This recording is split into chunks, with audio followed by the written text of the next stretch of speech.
guys, Ash here coming at you today in Raid Shadow Legends. Welcome to the video, guys. I'm glad to have you joining me, talking a little bit of Raid Shadow Legends. Today, before we get to the topic of the video, which is going to be epic champions you can really build a team around, whether the support or defense base doesn't really matter to me. I'm just talking about the epics that we don't talk about too often here on the channel, guys and gals that I would invest in, take to 6 stars with confidence, because I know I could build a robust team around them in a lot of different areas of the game. They're not just one-dimensional kind of niche champions, and we talk a lot about like kind of one-dimensional champions. We also talk about a lot about debuffers and nukers here on the channel, so I thought this would be a nice change of pace in today's video. Before that, I'm not like the world's biggest M. Night Shyamalan fan. I'm like, I like some of his movies, I dislike some of his movies, but I saw Knock at the Cabin in the movie theater a couple nights ago, and I haven't shared it with you guys yet, but it's lingering with me. The movie is very, very interesting. I would recommend it actually to you guys, whether or not you're an M. Night Shyamalan fan. It was conceptually very different. Not the best movie I've ever watched in my life, but it kept my attention until the end. So I think it will for a lot of you guys too. If you've seen it, let me know what you think of it. But I thought it was unique, original, and pretty cool at the end of the day. Here we go, guys. Let's do this. Actually, I want to share a comment really quickly I got on a previous video. As a filthy, heretical, free-to-play player, I think a type of content I'd like to see more is how to build out rares and epic champions to tackle more game content. The biggest hurdle I found as a free-to-play player is I won't have many Legos simply because of the odds are god-awful. Sacred shards are so damn scarce. It's hard to find more recent content and guides to focus on teams built more on non-legendary comps. So that's why it kind of informed this video to some extent, only talking about epic champions you can use in a lot of different areas and kind of build a team around. I know it wasn't exactly the request, but I will do more of that in general, like talking about like how to build a really nice epic only team for a variety of different areas in the game. So be on the lookout for that as well. All right, let's just start at the Banner Lords, excuse me, if I can speak today. And let's see how many we can get through here. I'm not going to go in depth on every single one of these champions, but again, I'm going to have a very loose definition of a support champion that includes healers, revivers, buffers, maybe a couple control champions that also bring some buffs to the table as well. And that's kind of a very broad definition of the champions that we're going to be going over in today's video. Can we get this started already? A champion like Stag Knight, for example, sure, I guess technically he has a buff, right? But he is a debuffer. He won't be, the topic of today's video. A champion like Archmage Helmet, he's really on the fence, and I am going to include him. So it's a good place to start here. Archmage Helmet at the first Secret Room normal champion. If you haven't got him yet, he's a good reason to do your Doom Tower normal track and eventually do the Secret Rooms, and you'll walk away with one of the better epic champions out there in the game. He's very fast, great base stats, has a hard-hitting A2 with the 75% AoE stun on a 3-turn cooldown. That's great. And then he's bringing increased speed, crit rate, and increased crit damage on a 3-turn cooldown with a immune to turn meter decreasing effects. Really solid champion. Really, really good. More than solid. Very, very good champion. Definitely worth investing in and can play a big role in a lot of your different teams, both controlling with that stun. He has some control on the A1 too, and those buffs that he's bringing on the A3. Not just increased speed, but also 2 of the best buffs for nukers to help get more damage out of them as well. All right, next up is going to be, just Gizcard or Jizcard? Gizcard. Either way, we'll just call him the Sigil to be safe here on the channel. The Sigil. Sorry, man. Sorry. I really, really, really like him. He's very exceptionally good, criminally underrated, has a decreased attack on his A1, has a 3-turn provoke 75% chance, and a shield on himself to help keep him alive on the A2. And then he has increased defense, increased attack on the same ability, a la, I don't know, Mithrala Lightbane on his A3 ability. Granted, no Hex and no AoE attack, but still, it's a really strong ability to have both of those quintessential buffs on one ability here. And then fills his champion's turn meter by 15% whenever they're attacked by an enemy under provoke or increase attack. Very, very good for faction wars, but really just tanky. Brings one of the essential buffs to the table in increased defense and that control there as well. Very, very good champion. Next up is going to be Lady Annabelle, kind of a newer addition to the game. It's actually really good. She has really good base stats. She has a heal on the A1 on herself. Okay. She has a Captivator. Her A2 ability here is attacks all enemies. We have a leech and a decreased speed to targets with 50% or less turn meter. This is really good control ability, guys. It's really good. Having that AoE attack, having the leech on there to help heal up your squad, right? And then having the decreased speed, one of my favorite debuffs in the game as well. Granted, yes, they're debuffs, but they're helping to heal your team at the same time. And on the A3, the Sanguine Exchange, she swaps HP with an ally. She places Revive on death on whoever has lower HP, her or the ally. And then she also brings increased speed on all allies on the same ability. Nice ability there that she heals herself whenever an ally or enemy dies by 50%. It allows her to solo a lot of content as well with the Red Lady passive. Underrated, in my opinion, epic champion that's kind of a newer addition to the game. Next is going to be Ursula, guys. Ursula of the Mortar, one of the best AoE revivers out of all epics in the game, guys. Very, very good. She's also placing increased defense and a strengthen for 3 turns on a 5-turn cooldown. You can use these buffs even without using the revival element of Requiem, this ability. She also brings decreased attack and increased attack on a 3-turn cooldown. The downside is she needs a lot of books, but as crazy as it is to say this, I think she's worth the books. She really is to me. Speed, she can also be a great carry in Doom Tower. It brings that speed aura to Doom Tower battles by 24%. Those are my no-brainers for Bannerlords. Let's move things along here to High Elves. So, the first... Lift that sky, young bad girls, give it well. Not you, Sharamani, you're another video for another day. Is Skaramis. So Skaramis, very, very interesting champion. I built him on a building random champions video, and I have to say, guys, he did not let me down. So he has an A1 with a stealing turn meter and a stun if the turn meter is fully depleted, okay? That's going to come in handy here when we talk about his A3. On his A2, an AoE, decrease the duration of all enemy buffs by 1 turn, has a decreased attack on all enemies, fills his champion's turn meter by 10% for each buff that has its duration decreased, okay? So a great ability, you can get a massive turn meter fill because it's affecting all enemy buffs, not just one, so you have a potential of getting 100% turn meter fill depending on where you're using this ability. And then we have an AoE provoke, 100% chance. Think about it, guys. When I started playing this game, there was like, I don't know, 2 epic champions that had a 100% provoke on a 3-turn cooldown. The first one that comes to mind is Rockbreaker, but I'm sure there's another one out there, but there wasn't many. And now, you know, this guy's a beast, right? He's got the 100% provoke when booked on a 3-turn cooldown with a counterattack and a continuous heal on himself that leads to more stuns, more turn meter depletion on the A1 as well, and he brings HP in all battles. I'm a big, big fan of this dude. To me, it's a little bit more than meets the eye on the initial glance of that champion as well. Vergis, man, he's one of the best. He's one of the best. Defense and judges by 33%. This aura is not to be overlooked. That's incredibly valuable in any dungeon, and he really fits in any dungeon as well. He's just a quintessential support champion. He's bringing continuous heal, increased speed, and reflect damage on a target ally on a 3-turn cooldown. It lasts for 3 turns too, and then ally protection on all allies and increased defense on himself. Everybody gets what they need. And then on his passive, this second wind is gnarly, guys. When booked out, it's on a 1-turn cooldown, passive effect, shielding this champion 10% of his max HP for 2 turns whenever he loses 10% or more of his max HP from a single hit. That happens like all the time. So he's just like putting shields all over himself.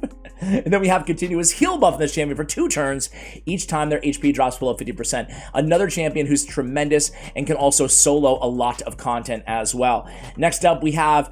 I'm actually a big fan, guys, of Andrysia, okay? Andrysia is a void affinity. A lot of people, I feel like, might pull her and be like, meh, doesn't blow me away. I thought I made you strong, but you're as pathetic as you ever were. But there's more than meets the eye on this champion too, right? She has a decreased crit damage, whatever, on the A1. She's a defense-based champion. She can have a chance at a 2-turn stun here on a 3-turn cooldown. It's not the strongest ability in the world, but a 2-turn stun on epic champions is pretty much unheard of, so she's got that on Mind Prison. Can really neutralize somebody in the arena, for example. And then Point of Justice. This ability is really, really good. 3-turn cooldown, 100% chance of decreasing the duration of all enemy buffs by 2 turns. When you think about it this way, it's like a Mighty Uko ability, right?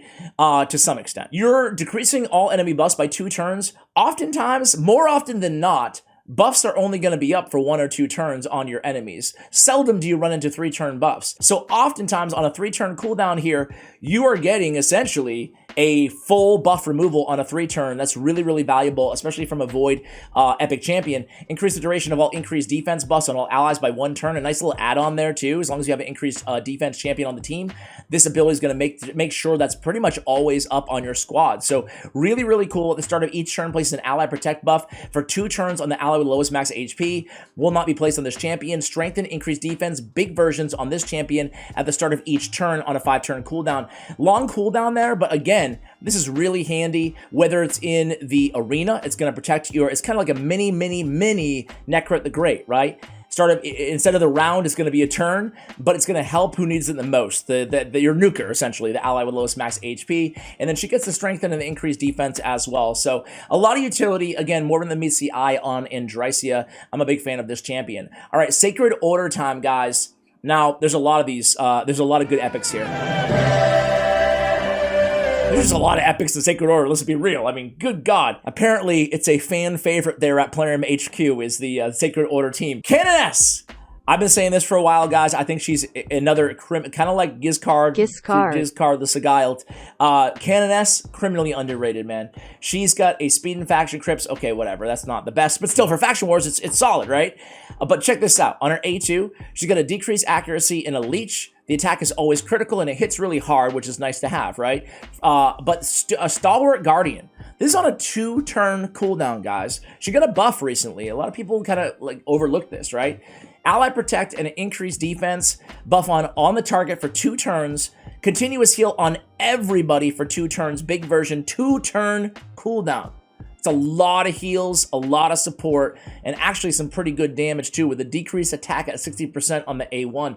Canoness, another very underrated champion. Sanguinia, a lot of HP, a lot of speed, decent defense.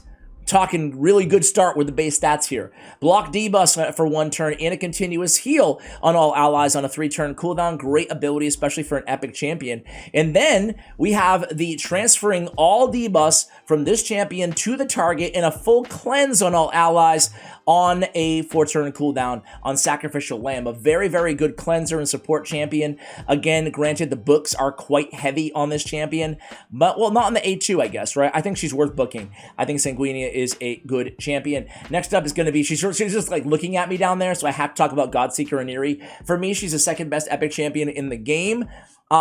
Meaning that if I was going to like draft epic champions, she'd probably be my 2nd choice after Geomancer. But she's amazing.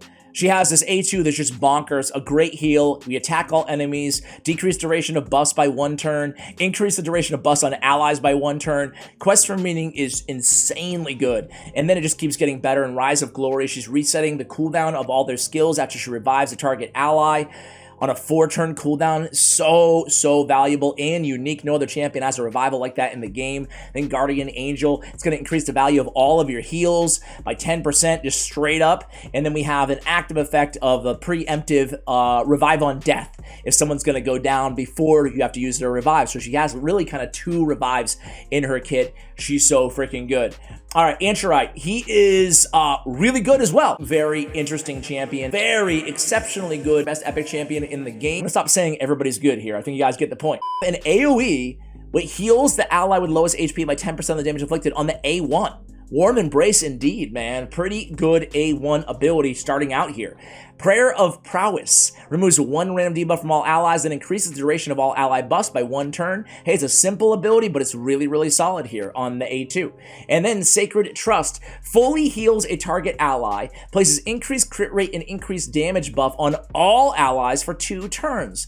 Not a lot of champions have both of those buffs. He can make your nuker stronger. He can fully heal somebody. He's doing a lot here, and the AoE heal on the A1 as well. And he has HP in all battles by 25%, which is pretty much the highest you'll see for an all battle HP aura out of epic champions, especially in the game. So very, very good champion there. Cardinal deserves a mention here, probably more than a mention. Redemption, one of the most unique revivals in the game, especially for the arena. One thing, especially for newer players, if you're not aware of this, boost their turn meter to max. Unlike filling turn meter, like it's weird the verbiage they use sometimes, it's not evident, but unlike filling their turn meter by 100%, boost turn meter to max means that they're guaranteed to go next, even if there's somebody else who would have gone next otherwise. Does that make sense to you guys? Either way, you use Redemption in the arena, you revive all your allies, they're going to go next guaranteed. Usually it's going to be a nuisance for the opponent. That's why she's one of the most popular Stone Skin build champions out there. All right, I think that's it here for Sacred Order. I mean, Deke, I don't consider him a support champion, even though he's in the intents of this video. You know, he's got turn meter fill. He's got a leech, you know, but to me, he's a debuffer, you know, and we'll keep those separate. Otherwise, we'd be here all day. Again, I'm trying to think of champions who can really help keep your team alive, even though you could probably argue the case that, like, you know, Archmage Helmet's kind of along the same lines. But then again, he has the buffs, right? He's got the control. I feel comfortable with this. Now I'm going to break my own rules. Huskarul, he's a defense-based champion, dude. This guy, what was he, a free champion? Did they do a guaranteed summon for him? What was he? You guys tell me in the comments. He was something. A fusion. I think it was just an epic fusion, right? I did not fuse him, but I pulled him, and he's a beast, man. Again, kind of like Archmage, he's kind of a control-y type champion who does bring buffs as well. So he's an AoE with a stun, 75% stun on a 3-turn cooldown, decrease the turn meter of all enemies under stun debuffs by 15%. It's a really, really good control ability, right up there with Archmage Helmet's A2 ability. It's amazing. And then removes stun debuffs from all allies, and then places an increased defense, big version, and increased resistance, small version, on all allies for 2 turns. Really hard to find increased resistance in this game. There's only a handful of champions that have it, and he brings that to the table. It's really handy here. He's immune to stuns, increase the damage inflicted by all allies by 15% when attacking enemies under stun as well. A very good passive, a unique champion. He's pretty hardy too with the base defense. Not out of this world, but will keep your team alive with that control, if nothing else, not to mention the resistance, etc. All right, we have Jamarsa? DJ Imsara. I don't know how to pronounce her freaking. She's really cool, right? She's the champion that you get from a referral code, like having your friend reach level 50 or whatever it is. Heals target ally by 30% of their max HP and fills the turn meter by 30%. Cool. Revives all dead allies. Kind of a weak revival here on a 5-turn cooldown, but whenever an ally uses an active skill, has a 20% chance of decreasing the cooldown of that skill by 1 turn. That's a really crazy and unique passive. Granted, it is on a 1-turn cooldown, so it only happened once per her turn, but still, it's really, really incredible and valuable, and it does add up the benefits in terms of the longer battles and the longer duration. Longer the duration of a battle, the more chances you'll get of this phasing to cool down. So a pretty cool champion here. Woad Painted. It's hard to say you can build a team around Woad, but if you're just looking for a healer, look no further, right? She got a massive, massive buff. She's actually gotten a few buffs over the years, but she got a big, big one on this heal. Undying Fury. Basically, it's going to heal, it removes all debuffs from this champion and 1 debuff from all allies, then heals this champion to 100% of their max HP and heals all allies equal to 50% of the surplus heal. Basically, it's almost like a complete heal every time she's using this Undying Fury, and it grants an extra turn, making it essentially a 4 to a 3-turn cooldown. So she's really one of the strongest healers in the game now. So definitely worth investing in if you're looking for a good healer on your team. The last one here is Skytouch Shaman, guys. She has an AoE on the A1 with a heal. She's one of the game's best healers as well. So Woad and Skytouch in the Barbarian Epic faction, really both solid champions. Immortal Skies, obviously incredibly useful against the Sand Devils Necropolis. Block debuffs, and then a revive on death for 2 turns. Very, very nice, and you get the cleanse too. So it's like a mini cardio A2 ability. It's very, very good. She does have this annoying bloodstain ritual that you have to, you know, mitigate in some fashion. Either have a cleanser on the team, have immunity gear, etc. But she'll place a decreased speed and a chance of placing fear on herself at the beginning of each turn. But either way, she can put out some insane heals, guys, not to be messed with or not to be underrated either in Skytouch Shaman. You want to build her with a ton of HP, Okay, we have Ugo, support champion, debuffer, but also brings a lot more than just debuffs to the table. We have the break in case of an emergency revival if she's the last woman standing, and then we have a remove all heal reduction, remove another random buff from all allies, heals all allies by 20% of this champion's max HP. We always look for this champion's max HP on heals. That is the desirable. Same thing on shields, right? Because that way we can scale the HP of the caster and we'll have that set rate, whereas we don't know the HP levels of everybody else. It might not be that valuable of a shield or a heal. So really, really strong there. Just really, really incredible support champion in the game. Next up is going to be Grush the Mangler. Grush is actually a really, really underrated, maybe properly read. Maybe you guys love him. You like him? I did all my best. I do. I think he's an incredible epic champion, a great support champion, and he's free in daily login rewards. He's got a decrease attack or decrease crit damage on an AoE on the A2, and then this is a very good heal here. Attacks all enemies, so he has 2 AoE attacks as well. You can put him in a stun set for some extra control if you wanted to. Has a big version of continuous heal on all allies for 2 turns. And then a small version of continuous heal on all allies for 1 turn if at least 1 enemy is hit with a critical hit. That is not a high barrier of entry to get that extra continuous heal.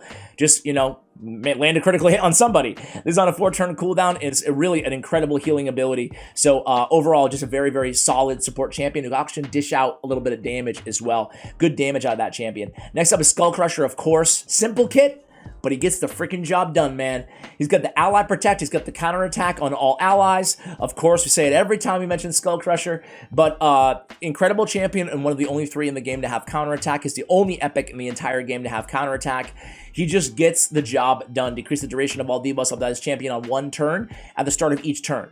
Really strong and underrated passive as well. And the ally protection on a 3-turn cooldown. What more do you want from a champion, right? Skull Crusher definitely deserves to be on the list. Now down here we have Uragrim. He's still the man. He's still a very good champion. He has this great Tingly Tincture, his A2 ability, say that 10 times fast. Removes all debuffs from an ally. Heals them by 40% of their max HP. We just said we prefer our max HP, but still 40% is a big number. Nice to have. And then we have 2 poisons and a continuous heal on all allies. So he's poisoning, he's healing, he's cleansing. You know, he's got speed in all battles by 20% as well, which is a big boy aura for an epic champion. Very good. Another guy that no one talks about that often, that I hear at least, is Prundar. Prundar is a tank and a half. First of all, the big fella takes up my whole screen. The bigger, the better. Very cool champion. Defense in Doom Tower battles, handy to have on the aura too, right? He has an AoE provoke with an increased defense on himself. This is on a 3-turn cooldown, 75% chance of a provoke on a Hulking Tantrum, his A2 ability. And then he has the big version of Strengthen. You don't find this on too many epic champions. And a continuous heal on all allies for 2 turns on a 4-turn cooldown. Very, very good champion. Certainly wouldn't, you know, I would invest in him on my free-to-play account, even to level 50, you know? You don't have to go fully max on all these champions, especially if you're going to use them in a niche area and not all around. Or maybe you're unsure where you're going to use them, you know? You don't have to go, like, crazy all out and spend all your resources and all your chickens and all your food, right? You might want to take him to 50, try him out in Faction Wars and see how you like him. See how you like the champion, right? 20% less damage, excuse me, from enemies under provoke. And then we have a 50% chance when booked of counterattacking whenever an enemy under provoke attacks this champion or an ally. That leads to more decreased speed off of that A1 and a stun when counterattacking. That's really cool. He takes a lot of books throughout. Oh my gosh. Only 1 book on the A3, but then you get the 6 levels on the passive too. But man, Prundar is a really, really cool champion. Any of you guys invest in Prundar? I have built him, but I haven't used him much, honestly. So you guys can let me know, but I'm actually impressed by his kit. All right, guys, we're going to move on to Lizardmen here. We're making pretty good time, I would say, for yours truly at least, right? We have, actually, Skinwalkers. Lizardmen, Ash. Lizardmen! We're making good time if we skip factions, dude. It's not a bad idea. Jarek. First of all, he's got that great, juicy HP in all battles by 33%. I said on somebody earlier, I forgot who, that around 25 is about as good as you get. I stand corrected. There's an exception to every rule, and this exception is going to be Jarek, dude. It's a really good aura to start things off. We got a decreased attack, decent land rate on the A1. On the A2, ally protection, increased defense on all allies. It has been power crept a little bit, I'm not going to lie to you guys. Back in the day, this is one of the best abilities, one of the best support champions out of all epics in the game. But we'd really like to see this on a 3-turn cooldown. That being said, still incredibly strong and totally viable. A lot of HP as well. I would like to put him in a shield set to get extra utility out of this champion. Plays a continuous heal buff on an ally for 1 turn whenever any ally loses 20% of their max HP in 1 hit. These continuous heals with no cooldown on Sheltering Scales Really nice ability, really does add up. Very, very good champion in Jarek still to this day, especially as an OG champion in the game. Next up is going to be Broadmaw. He's a permanent fusion in the game, so I think that everybody should eventually go for Broadmaw because you can use him even in the end game in a Lizard Room only secret room on Doom Tower Hard Track. So eventually he'll be helping you out regardless, but they gave him a big buff recently-ish, maybe like a year ago. To me, that's recent. It's funny how time goes by faster. A lot faster the older you get, right? It's because of the perspective of, you know, when you're younger, you don't have as much history as a perspective. And then, anyway, I digress. 2 ally revival here for 25% HP and no turn meter is not the best. I'm not gonna lie to you guys, but at least we get the block damage to buy us some time to heal up and whatnot.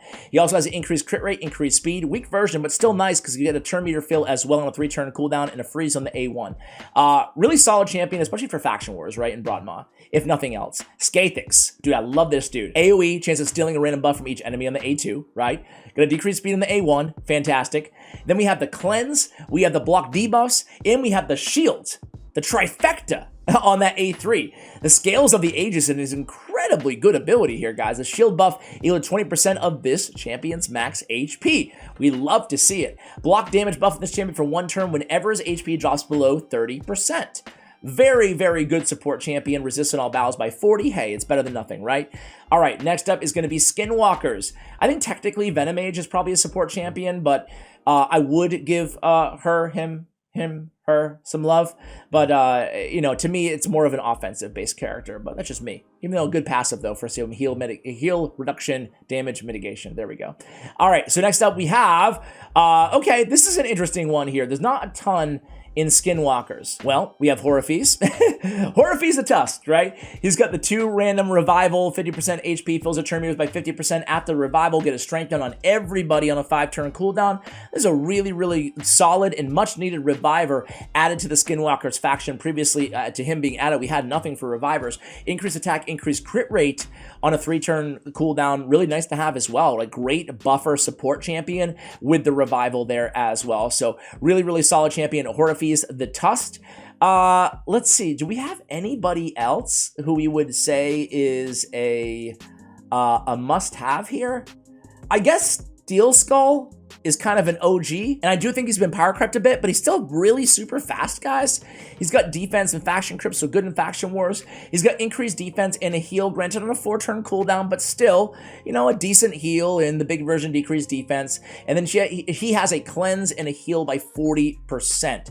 So again, that's their max HP, but still, he's still a pretty robust and good support champion, especially for Faction Wars. He can help you out certainly a lot there. I think that's really it for the Skinwalkers. Sorry, Skinwalkers, we're really fast there.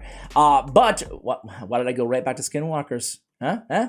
All right, it's the Orcs time, guys. So you guys know, you already know who I'm going to go to first. If you've been watching my channel for any amount of time, right? Tagore! One of my favorite epics in the game, Tagore. This is the type of dude that if I pull this guy on any account, he's probably the first priority for me to max out. I think he's so freaking good. He's got an increased defense for 2 turns and the ally with lowest HP on his A1. That's really nice to have, right? Then we have an AoE attack. We have an increased speed on everybody, big version. And then we have a heal, 15% of this champion's max HP, all on a 3-turn cooldown. What? That's great. And then we have a revive everybody, 30% HP. Not a great revival, but still it's an AoE revive, right? Also places a shield buff on all allies for 2 turns, equal to 20% of this champion's max HP, again, so we can get back around and heal them. And then the passive, Aid the Feeble. Decrease the damage received by allies with 50% HP or less by 10%. So we get just a flat out 10% damage mitigation the entire battle, all the time, as long as he's on the team, at 50% or less. So basically, the allies who need it the most, right? HP in all battles by 25% as well. Man, what a good champion. What a really, really, really good kit. All right, next up is going to be Vrask. I love Vrask. I was talking about him in a recent video. I'm not sure if I'm going to upload it before or after this one, but it was on the world's strongest Dracomorph. I used Vrask, and man, he still gets the job done. He heals all allies by 10% of his max HP, so you want to build him with a lot of HP. It scales very well at almost 23 and a half, right, okay? And then whenever he inflicts a critical hit, he's healing everybody. So you put him in a Relentless set, and just heal and heal and heal and heal and heal and heal with 100% crit rate. That's all you need. It's not predicated on how much damage he puts out. It's predicated on his HP. All he needs to do is land a critical hit. So you just go HP, go crit rate on the gauntlets and HP everywhere else, and you're gonna look really, really happy, right? When you have this beast of a healer. Defense and dungeons by 33% as well. A great dungeon aura. Next up we have Sandlash Survivor. How dare I? How dare I? Endless Sands. Attacks all enemies, decrease the duration of all enemy buffs by 1 turn, increase the duration of all ally buffs by 1 turn. These abilities, again, especially if you're a newer player, they don't jump out the screen at you, you know, like, oh, decrease duration of 1 turn, increase, but especially the increase, even decrease. Sometimes that can just strip off all enemy buffs. Like 1 turn is enough, like we spoke about earlier. But then the increased duration of all ally buffs, it's invaluable. Think about it this way. Every other champion on your team, a lot of their buffs are going to be on a 3-turn cooldown. They're going to last for 2 turns. You're going to have 1 turn basically naked without buffs. Well, a champion like this on the team is going to always be increasing that duration, hopefully long enough to keep them on your entire team, and that can be a massive difference maker, okay? We also have 50% ally protection on allies for 2 turns, when an ally HP drops below 50%. Also plays a block damage buff on this champion for 1 turn. Very, very, very strong passive here. It's nice that this is on a 4-turn cooldown, but it's nice that this is a passive ability, triggered by any ally's HP dropping by 50%, defense in all battles as well. Sandlash definitely, I'm glad that I caught that there, because she definitely belongs on the list. There's not a lot of no-brainers for me in terms of support champions. Nizana for me, just too low on the defense for a 3-turn ally protection. Just for my taste. But I guess she deserves a nod because she's not a trash champion, but I find it's tough to keep her alive. We have Dur the Hungerer. There's 2 no-brainers for me here. One is Dur the Hungerer, another kind of recent addition, a 2-turn revival. Demon Spawn needed a non-Duchess reviver, and Dur the Hungerer was that response from Plarium. So really awesome that they added him to the game. Hungry for more revives 2 random allies, 50% HP, fills our turn mirrors by 50% as well. We have a reflect damage, a continuous heal on all allies, then heals all allies by 15% of their max HP on a 3-turn cooldown. A stun on the A1 as well. Really, really solid reviver. And then we have Achek the Wenderer, and of course, guys, I love Achek the Wenderer, and we have this heal and turn meter fill each time a freeze or an HP burn enemy gets a turn. That passive alone can bring so much turn meter fill, especially against spiders, right? Spider's Den. If you haven't seen Achek the Wenderer in Spider's Den, maybe just YouTube search it, put me on pause and check it out. I'm sure there's a lot of videos out there on it. We have an AoE freeze and HP burn, or I should say HP burn, depending on the defense or the attack being higher. So for example, we're freezing all of the spiderlings, right? Which is great synergy with another burner like Mordecai or something on the same team.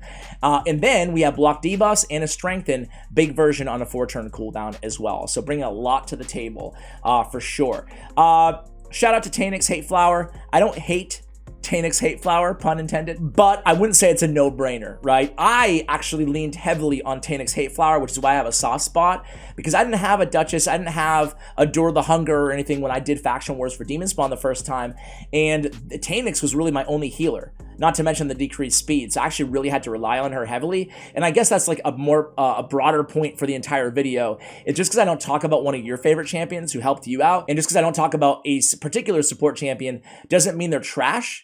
It depends on your account and where you're struggling. For example, I found a lot of utility out of a Tanix Hate Flower because I was struggling on Demon Spawn Faction Wars specifically, you know? I'm talking about more all-around, because Tanix is not a champion that I would probably bring out all over the game and on every team, you know? And that's what I'm trying to make this video a little bit more about. Gorgorab, to me, Gorgorab has been power crept a little bit. We talked about so many epic revivers in today's video, but Gorgorab still has something they do not, and that is speed in arena battles. So this can be a great reviver on your arena team for 2 reasons: the speed in arena battles and the great setup with increased attack and turn meter fill on a 3-turn cooldown on Resurge. So for that reason, Gorgorab still for me is on the list, still a champion worth investing in. Revives any, aka all dead allies with 25% HP and heals them by 25%. The heal will happen even if there are no dead allies. There you go. So Gorgorab, solid champion, old school champion, but still super solid. Mausoleum Mage is one of the best epics in the game for me, still to this this day. We have a decreased speed on the A1. I love champions with decreased speed on the A1s. It's great to have decreased speed against so many bosses in this game, and there's not that many AoE decreased speeds, so it's really nice to have them on the A1, a la, you know, Syl the Drakes, Stag Knight, Mausoleum Mage. We have an increased crit rate, increased defense, and block debuffs on all allies for 2 and 1 turn respectively on a 3-turn cooldown, and then we have a cleanse, a heal, and turn meter fill on a 4-turn cooldown. That's a really, really, really good kit, guys. He really is a special champion, one of the best in my opinion. Vogoth, speaking of one of the best, we have an AoE provoke here. It's a 75% chance. We also have a decreased attack on the targets who receive a provoke. Really nice to have, but really Festering Dynamo, guys, is what Vogoth is all about, at least in my opinion. Whenever this champion is attacked, heals all allies by 50% of the damage received, 25 against bosses. Makes him one of the, I don't know, one of the linchpins of a go second arena team, right? Or a heal me up on a Bommel team because Bommel's so difficult, right? Vogoth is really, really, really good support champion. Seeker's borderline for me. Is he a support or is he not? I'm going to call him a support because, well, he's got a this great passive for the arena, especially on a go second team. Heals his jam by 20% and places an increased defense big version on all allies when he's hit with a critical hit. The nice thing is you can open up with a turn meter fill of 30%, which is amazing. Increase attack on everybody. Grant an extra turn for Could never do that. For himself. For everybody would be really OP. You go in, you provoke somebody. That provoke you provoke the first person on the enemy team that you think is going to go in the arena, right?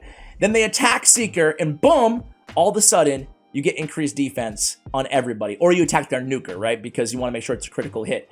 Also has defense in arena battles. Also is, you know, quintessential to unkillable teams and Batman comps. So I can't say enough good things about Seeker. I think that concludes my list here in Undead Hordes. Let's go to the Dark Elves. Captain Tamila. Captain Tamila, call me a softie. She always had a special place in my heart. I think she's underrated. She's not the best that we talked about here. I'm going to be real with you guys, right? But I don't want you to invest in champions that aren't that great. But still, I really love this ability. Increase defense and heal all allies by 15% of this champion's max HP. So if we stack as much HP on her as possible, we can get a great heal in the big version to increase defense. We can book out to get even more heals. We can get the healing masteries to get even more heals. All on a 3-turn cooldown, really solid. Then Ally Protect on a 4-turn cooldown as well. Really, really good, and I would say underrated support champion. Caden, one of my favorites. He's got another duo reviver type, like Dur the Hungerer. Has increased defense as well after he revives, which is fantastic. 50% HP and increased defense is going to be enough usually to keep them alive, right, until they can get healed up or whatever. So that's really, really solid. Then he has an AoE decrease attack as well. 100% land rate on a 3-turn cooldown. What more do you want from me? All right, Ryan the Conjurer. She's an interesting one. It's hard to even call her a support champion, but she is technically a reviver.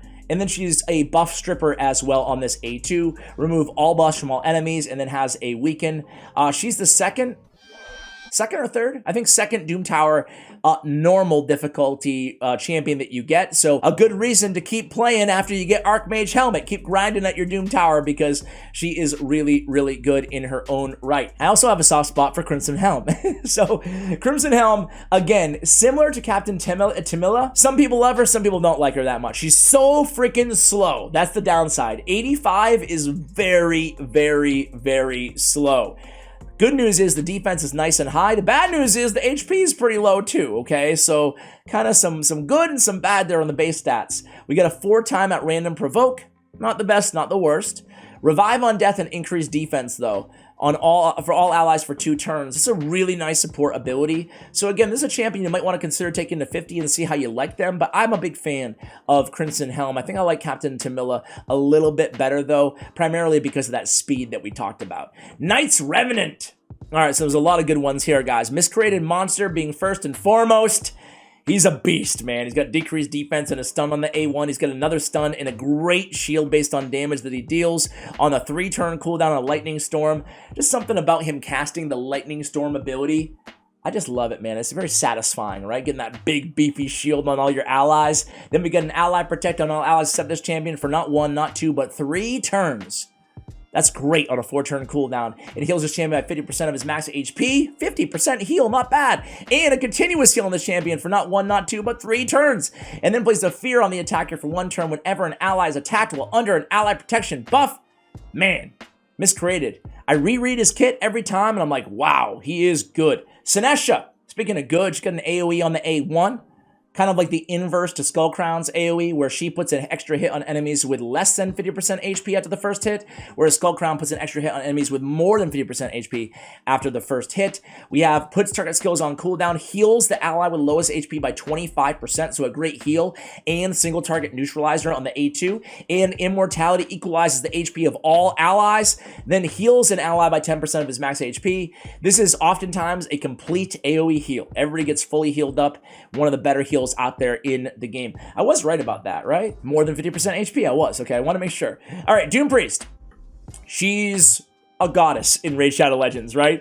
She's got the increased attack on all allies. On the A2, we got a heals all allies by 7.5 of their HP and removes a random debuff from the start of this champion's turn. So kind of like Vrask, you throw her in a Relentless set and just watch her work her magic. You're going to get a lot of heals and a lot of cleanses. It's a simple kit. And it takes, at least if you're anything like me, it took me a while to really appreciate just how good Doom Priest was. Like, I wasn't blown away by that passive in the beginning, but the longer I played the game, the more I knew about the game, the more I knew how special that champion is and that ability is. Sepulchral Sentinel. Very cool champion. Increased defense, block debuffs, right? It's on a 4-turn cooldown, which kind of sucks. A little bit of power creep going on over there, but she also has decreased attack on the A1 and a great passive. 50% chance of completely blocking incoming damage when an ally is attacked. It does occur once per turn, but boy, oh boy, this is really handy to have, okay? And then ally defense in all battles on top of that. Still a really solid champion. Rector's Wrath, one of my favorite revivers in the game. Note the base speed, very fast, right? She got the revive. She got the perfect veil. She got a continuous heal for 1 turn on allies with less than 100% HP. She got a 20% heal based on her max HP. This Necro mutation is a OP ability, man. Perfect Veil also, for those who don't know, it gives everybody a 15% damage mitigation on AoE attacks incoming as well. So a lot there to add to the team. She also has a decreased attack, 50% land rate on the A1, and then whenever an ally under Veil or Perfect Veil gets a turn, heals them by 10% of their max HP. She's an insanely good healer, insanely good champion. Really one of my favorite alongside, you know, Godseeker and Eerie and stuff like that we talked about, especially for single target revivers. All right, you know what, guys? Golden Reaper, technically a support champion. I like Golden Reaper. She got an AoE, decrease attack, decrease turn meter of each target by 20% if they're not under a decreased attack. It's kind of weird. You know, I would like them to just do both, but, you know, and it is on a 4-turn cooldown. So honestly, doesn't blow me away, 75% land rate, but it's still not a bad ability either to have. But Alacrity is great. Increased speed on all allies by 2 turns and fills their turn meter by 20%. Now you can compare that to an Apothecary who's a rare champion. He has a 15% turn meter boost and say, dude, what's the difference? Well, the difference is a 5% extra turn meter boost, and she's really fast. 111 speed makes her one of the fastest epics in the game. So she's all about speed. And to me, if you need a speed booster, invest. If you don't, probably pass. All right, now moving on to the dwarves, guys. We have Grizzled Jarl. I love Grizz, man. I love this dwarf. You know, back in the day, again, there wasn't that many increased defense, big version, epic champions on a 3-turn cooldown. He has that plus block debuffs. So he used to be amazing. Now he's still really, really good. But again, maybe a little bit of power creep here, but he also has an AoE decrease attack. So I personally think now that I read his kit again, we get 100% decreased attack. It's on a 4-turn cooldown, destroy target's max HP, increased defense, block debuffs, heal reduction, sure, on the A1, defense base, easy to keep alive. I love Grizzly Jarl, man. Really solid champion. Cadelia, I love. Hey! Shut up. Yeah, I love everybody, right? But Cornelia is amazing. She's fantastic. Very fast. A perfect speed interrupter for the arena.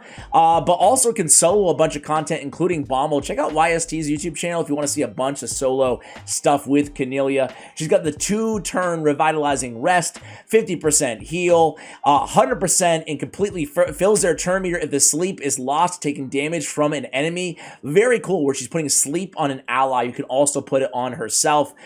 So a really interesting and different, unique champion in the game, who I'm a big fan of. Rearguard Sergeant, solid champion, especially for clan boss. She got decreased attack and decreased defense. Decreased defense on the A1, 50% land rate, and decreased attack at a 75% on a 3-turn cooldown on the A2. And then she's also bringing continuous heals and ally protection. If nothing else, she's incredible for faction wars, and dwarves have one of the toughest faction wars out there.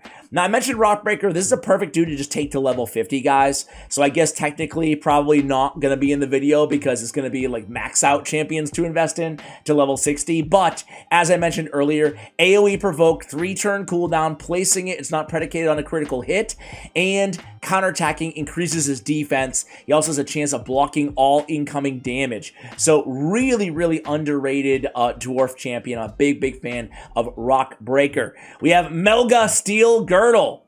Very good champion, guys. I've actually not built Melga, but her kit looks incredible. I have her, I've never built her. Attacks one enemy, chance of removing a random debuff from a random ally. Cool on the A1, nice little, addition. Sheer Grit, good ability here. 20% of this champion's max HP shield. And then we get a 15% continuous heal on all allies for 2 turns, all on a 3-turn cooldown. And then she has the 2 random revivals here. 20% HP, 20% turn meter, also a shield, 30% of their max HP. So again, not the strongest revival out there, but a revival nonetheless. She also brings HP in all battles by 15%, a respectable, if not OP, aura on this champion. All right, who else? You know what, guys? I'm not going to say she's a support, but I love Morak Bronzelock. New dwarf champion. She looks really cool. She hits hard for a defensive-based champion. She's ignoring shields on her A1. She is, and the reason I'm including her on the list is because she does have the big version of Strengthen, guys. This is an epic champion who brings the big version of Strengthen on a pretty strong AoE attack on a 3-turn cooldown. You can't find that anywhere. So just for the outrage alone, again, solid damage, solid multipliers, big version Strengthen on a 3-turn out of an epic. That is really good. She also has an ally attack. It's only 2 random allies on a 4-turn cooldown. But again, it's an ally attack. It's a pretty cool ability to have in her kit. She's a unique champion, a fun champion. She gets an extra turn if the enemy is killed as well. Ergo, taking that, A2 to a 3 to a 2-turn cooldown. And then counterattacks when hit while under a strengthen buff placed by this champion. So going into more hard-hitting A1s, counterattacking every time she has that strengthen on, she's attacked. Very cool champion. I kind of want to do a guide on that champion. She's really cool, huh, guys? Anyway, next up is going to be Runekeeper, Daz Dirk. I love Runekeeper. Look at those base stats. 20k HP, 1255 defense, 105 speed. Thank you very much. Has a leech on the A1 for extra heals, 45% land rate. Has an increased attack, turn meter fill by 25%. Really solid on a 3-turn cooldown. Just 5% shy of Seeker on this ability without the extra turn, of course. Shows you how good Seeker is in that ability, right? And then on the A3 here, really solid. It's a full cleanse, heals all allies 25% of this champion's max HP, and then a continuous heal for 2 turns on allies that have debuffs removed. Very good support ability. Overall, a very good support champion, right? Ally attack in all battles by 25%. Kind of a weird aura for this champion, but nonetheless, I guess he's bringing increased attack too, so a good supporter for nukers to keep them cleansed, to keep them healed up, and to keep their turn meters boosting, right? So really love Runekeeper Daz Dirk, and then Demitha, of course, guys. Demitha, the queen of not just block damage on a 3-turn cooldown with a continuous heal, but this A2 is really solid as well. Light of the Deep, increase the duration of all buffs, decrease the duration of all ally debuffs by 1 turn, and then heals allies by 2.5% of their max HP, a further 2.5% for each turn added to or removed from the duration of buffs and debuffs by this skill. So all of it combined. This can actually equal 2.5. Doesn't sound like much, and it's not. But when you factor in all the buffs and debuffs, you can actually get really nice heals here, not to mention the continuous heal that she brings on the A3 ability. All right, guys, moving on to Shadowkin. We're almost there. I guess this video is going about an hour long, huh, guys? I was trying to be fast and it didn't happen, man. It could never happen with yours truly. You think you could do these things, but you just can't. Taragi the Frog Man. This guy is a monster of a champion, specifically clan boss, but just support really anywhere with this dude. Decrease attack on the A1, 40% land rate, and AoE, 50% provoke, but 3-turn cooldown, and the chance increases by 5% for each debuff on the enemy team. That can oftentimes easily be 100% provoked there. And then he's bringing a shield. This is a 3-turn cooldown. This ability, Bog Blessing, is OP, man. A shield, 15% of this champion's max HP that scales very well, almost 22k. 50% ally protect on all allies. And then heals his champion by 25% of his max HP. Then places reflect damage buff on him for 3 turns. And the heal increases by 2.5 for each poison debuff on the enemy team. Dude, really, really good ability. And then when attacked, has a 50% chance of placing a big version of poison debuff on the attacker for 2 turns, occurs once per hit. Man, he is really, really good. Taragi, to me, is... I'm really going to stand by this. I think he's an S-tier epic, man. You forget how good his kit is. A lot of champions, you forget just how good they are until you read it again, right? Leech on the A, Hatatsu. Massive fan of this dude as well. And I know we did a guide on him a while ago when Shadowkin Faction Wars came out. And I said, listen, especially if you don't have any of the OP Legos in Shadowkin, lean on Hatatsu to get you through Faction Wars. Very good support champion. He's got the Leech on the A1, defense-based champion, easy to keep him alive, almost 1,400 on the base defense. He has an AoE decrease attack, right? That's at a 80% land rate. 85 if you pick up Sniper on a Sniper Mastery, that is, on a 3-turn cooldown. And then we get increased defense for 2 turns and a heal, continuous heal. For those new players out there, continuous heal, really strong heal buff. Is on a 3-turn cooldown, guys. I mean, that is a really, really nasty kit. He also is going to remove a random CC debuff from the start of each turn from himself. That's handy. It's tough to CC this champion. And defense in all battles by 25%. That's a really good champ here, guys. Especially when you compare that to like some of the champions we talked about earlier, like Crimson Helm, right? She has a Revive on Death and big version of increased defense on a 4-turn cooldown. We have a continuous heal in big version on a 3-turn cooldown, right? She has an HP in dungeons by 33%. We get defense everywhere by 25%, right? So I do think he's in, not to mention the decreased attack as well. Very, very good support champion in Hatatsu. A lot of kind of mediocre champions here on the support side, except for Burengiri. Really, really solid champion here. He's a little bit slow. His HP leaves a little bit to be desired as well, but his defense does make up for it. He has a provoke on his A1, not bad, right? To see a 40% provoke on an A1, especially from an epic champion, is solid. We have an AoE stun, 60% on a 3-turn cooldown, defense-based, again, champion here.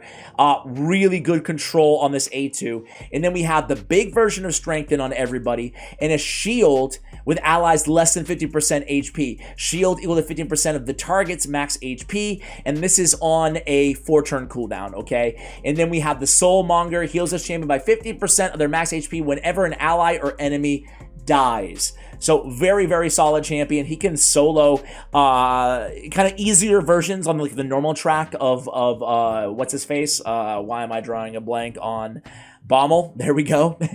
Only one of the most popular and or difficult Doom Tower bosses in the game. But I think that's going to be it here, guys. Sylvan Watchers.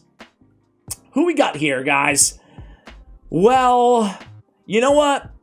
Duden is like an honorable mention. When Faction Wars comes out for Sylvan Watchers, I think that having a taunt champion would be really beneficial.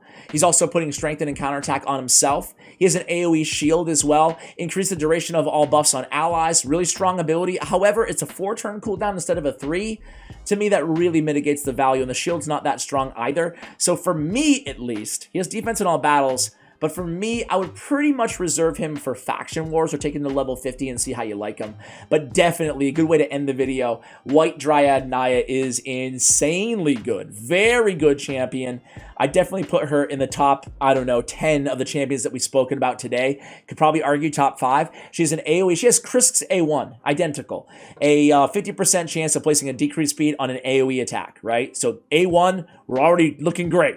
A2, Righteous Revival. There's no ability like this in the game. This is a 3-turn cooldown, a cleanse of a target ally, a heal by 40% of their max HP, and if the target of the skill is not this champion, decrease the cooldown of all of the target skills by 2 turns. That is super, super powerful. Use this on a champion like Geomancer, and you're putting one of the most OP champs out there in a position where he's able to use his best ability even more often. You can use it against, obviously, it doesn't have to be an epic, it doesn't have to be Geo, it can be a legendary, it can be ninja, it can be whomever. Like, it's very strong.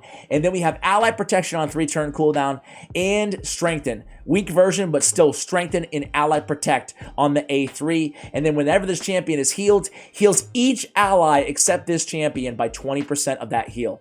That's a really impressive kit, guys. And again, a good place to end this video. I hope this helps some of you guys out. Just flags on champions. There's a lot of them, probably like 40 or 50 that we talked about today, that I would personally recommend investing in to just make progress in a variety of different areas in the game. Thank you for joining me all the way to the end of the video. My true fans, my real loyal viewers at the end. I really appreciate you guys. And as always, take care, guys.